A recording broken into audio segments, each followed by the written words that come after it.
Assalamualaikum warahmatullahi wabarakatuh. Perkenalkan nama Ibu Silmi Delila Milatina Dewi. Bagaimana kabar kalian hari ini? Semoga dalam diberi kekuatan dan kesehatan agar mengikuti pelajaran sebaik-baiknya. Dan jangan lupa jaga jarak dan selalu cuci tangan agar terhindar dari bakteri. Nah, pada kali ini kita akan membahas materi bab baru yaitu makhluk hidup dan lingkungannya. Setelah mengikuti pelajaran hari ini, kalian diharapkan dapat menjelaskan konsep lingkungan dan komponen-komponennya, dapat melakukan pengamatan lingkungan terhadap makhluk hidup, dan serta dapat mengidentifikasi komponen biotik dan abiotik.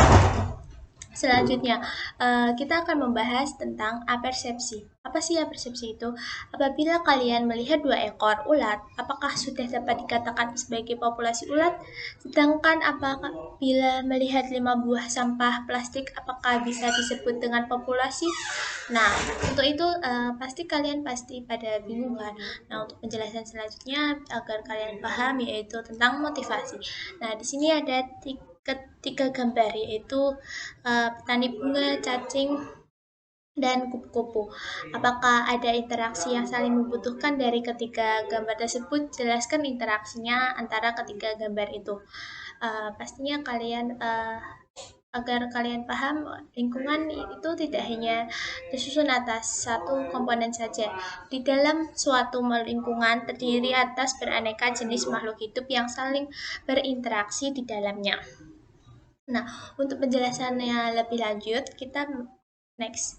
Bapak petani bunga begitu terampil merawat tanamannya. Indahnya bunga yang bermekaran karena ada bantuan dari cacing dan kupu-kupu. Cacing secara tidak langsung dapat menyuburkan tanah menjadi gembur melalui gerakan tubuhnya, sehingga membuat jalan di tanah yang memudahkan unsur zat penyubur bekerja untuk tanah. Sedangkan kupu-kupu dengan penyerbukan dapat mempercepat reproduksi antara benang sari dan putik. Intinya ketiga gambar itu mempunyai interaksi yang saling membutuhkan.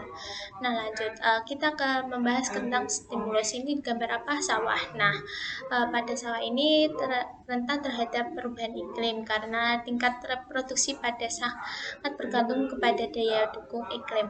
Nah, untuk itu pada kalian kan pasti sudah membacakan tentang stimulus fenomena pada ekosistem sawah. Nah, setelah membaca fenomena, kalian dapat membuat rumusan masalah tentang permasalahan tersebut. Nah, perumusan masalah yang kalian dapat yaitu yang pertama, makhluk hidup apa saja yang mungkin hidup di lingkungan tersebut? Apakah makhluk yang hidup di dalam lingkungan tersebut saling berhubungan satu dengan yang lain? Pasti kalian paham setelah kalian mendengarkan penjelasan ibu. Nah, yang pertama itu makhluk hidup yang ada di sawah yaitu padi, serangga, katak, ular, dan elang. Yang kedua, ya karena mereka saling berhubungan dan berkesinambungan untuk mendapatkan makanan sehingga membentuk rantai makanan. Padi sebagai produsen, serangga sebagai konsumen satu, katak sebagai konsumen dua, ular dan elang sebagai konsumen ketiga. Nah, untuk ini masalah pada LKS. Nah, kalian pasti sudah mendownload LKS yang Ibu berikan pada pagi hari ini di Ikur. Kalian baca dan ini masalahnya amatilah lingkungan di sekitar kalian seperti taman, kolam, akuarium, dan lain-lain. Terus setelah itu kalian fotokan hasil pengamatan yang telah kalian lakukan, kemudian diskusikan kelompok yang termasuk komponen biotik dan abiotik, kemudian catat pada hasil pengamatan. Nah, kalian akan berkelompok yang telah dibuat pada Ibu Anissa sebelumnya. Nah, ini tabel pengamatan nanti kalian mengisikan ada ekosistem air, ada ekosistem darat.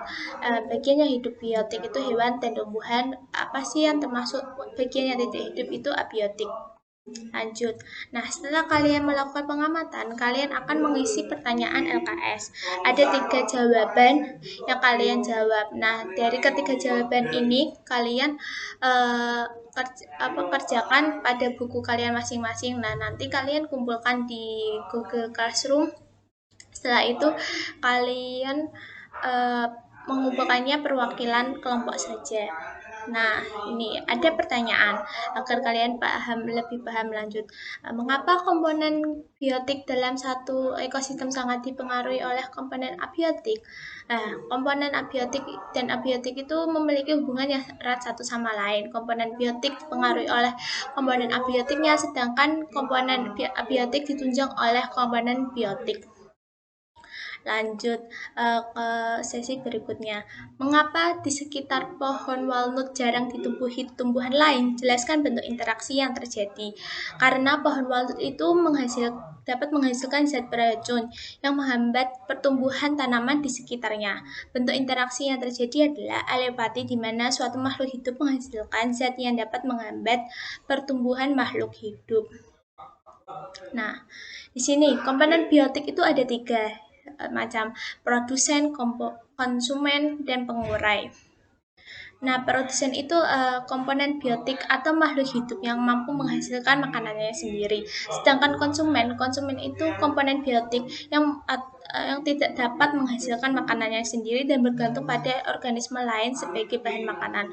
Kalau pengurai itu organisme yang menguraikan sisa-sisa makhluk hidup lainnya yang telah mati untuk dijadikan mineral dan unsur hara. Nah, ini terdapat 3 jenis konsumen yang berdasarkan sumber makanan. Ada karnivora, herbivora, omnivora. Lanjut. Satuan dalam ekosistem. Ada individu, populasi, komunitas, habitat, ekosistem, dan biosfer. Nah, ini individu. Individu itu dari bahasa yang tidak dapat dibagi, yang artinya satu makhluk hidup tunggal. Sedangkan populasi, sekelompok makhluk hidup yang memiliki karakteristik yang sama, yang hidup pada waktu yang sama, dan wilayah geografisnya yang sama. Sedangkan habitat itu apa sih menurut kalian? Nah, menurut Ibu itu habitat merupakan lingkungan fisik di mana suatu organisme hidup. Dan sedangkan ekosistem itu adalah kesatuan komunitas dengan lingkungan hidupnya yang saling berinteraksi atau membentuk hubungan timbal balik. Nah, setelah kalian melakukan pengamatan, kalian harus mengerjakan latihan soal agar dapat menambahkan pemahaman kalian tentang materi ini. Ada 5 soal. Nah, 5 soal ini kalian dikerjakan secara berkelompok ya. Nah, lanjut. Nah, setelah kalian melakukan pengamatan, mengerjakan latihan soal, dan mendengarkan penjelasan Ibu, kalian mengerjakan secara individu. Nah, pertanyaan individu ini apa sih? Sebutkan komponen abiotik dan biotik penyusun ekosistem, dan jelaskan pula pengaruh setiap komponen terhadap adaptasi makhluk hidup di suatu ekosistem. Nah, nanti kalian jadiin satu dengan pengerjaan LKS-nya. Nah, di sini ada yang ingin ditanyakan. Jika ada yang belum paham, bisa ditanyakan melalui WhatsApp atau secara grup, tidak apa-apa. Nah, apakah LKS kalian sangat membantu pemahaman kalian? Nah, karena LKS ini sangat membantu pemahaman kalian nih, karena dapat membedakan komponen biotik dan abiotik itu apa sih. Jadi kalian dapat paham. Nah,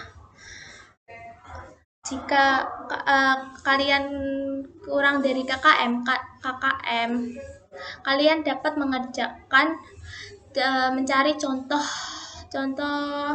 komponen biotik dan abiotik pada ekosistem yang lainnya. Kan kalian bisa mencari. Jika kurang dari KKM 78 ya. Nah, untuk ini selanjutnya yang terakhir, pada kesimpulan, maka sebelum berakhirnya pembelajaran pagi hari ini, Ibu akan menyimpulkan pembelajaran pada hari ini. Yang pertama, lingkungan secara umum diartikan sebagai segala sesuatu di luar individu. Segala sesuatu di luar individu itu merupakan sistem yang kompleks sehingga dapat mempengaruhi satu sama lain.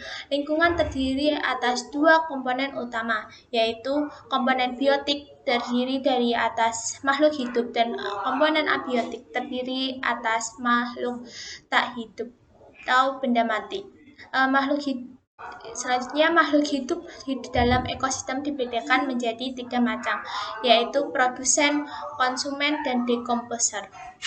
Nah, satuan-satuan yang terdapat dalam ekosistem antara lain yaitu individu, populasi, dan komunitas.